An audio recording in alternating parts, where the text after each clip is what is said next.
পিএইচপিতে আরও একটা ফাংশন আছে হ্যাশ তৈরি করার জন্য, ক্রিপ্ট নামে। এটা দিয়ে আপনি ব্লোফিশ সল্ট ইউজ করে ইচ্ছা করলে মানে হ্যাশ তৈরি করতে পারেন। জাস্ট দেখানোর জন্য আমি দেখিয়ে রাখি। সো এখানে আপনাকে সল্ট তৈরি করতে গেলে ব্লোফিশ সল্ট ইউজ করার একটা প্যাটার্ন আছে।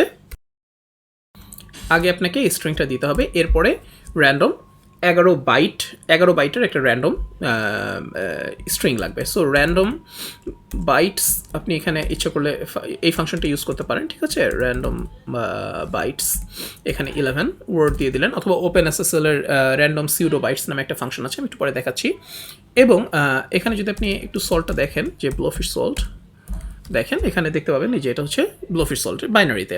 সো আমি এরপরে যে কোনো একটা মেসেজকে এনক্রিপ্ট করতে পারি, যে একো ক্রিপ্ট, তারপরে প্রথমে হচ্ছে আমার মেসেজ স্ট্রিংটা, এরপরে কি, এরপর হচ্ছে আমার সল্ট। So Blowfish salt. এবার আমি যদি এখানে একো করি, তাহলে আপনি দেখতে পাবেন যে আমার এই যে মেসেজটা এসছে ক্রিপ্ট।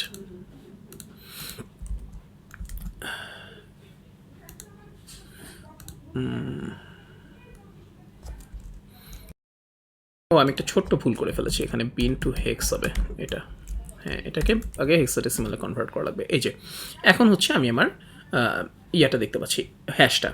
ওকে, সো মানে এখন আপনি যদি এই র্যান্ডম বাইটসের বদলে আরেকটা ফাংশন আমি ইউজ করার কথা বলেছিলাম আপনাকে, যে ওপেন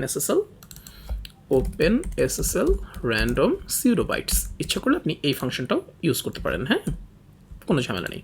এবার যদি আপনি রান করেন, তাহলে আপনি দেখতে পারবেন যে কীভাবে হ্যাশ তৈরি করা যায়। সো এটা হচ্ছে যে স্ক্রিপ্ট ফাংশন দিয়ে কীভাবে আমি ব্লোফিশ একটা সল্ট ইউজ করে, ব্লোফিশ একটা অ্যালগোরিদম, ব্লোফিশ সল্ট ইউজ করে আমি কীভাবে হ্যাশ তৈরি করতে পারি।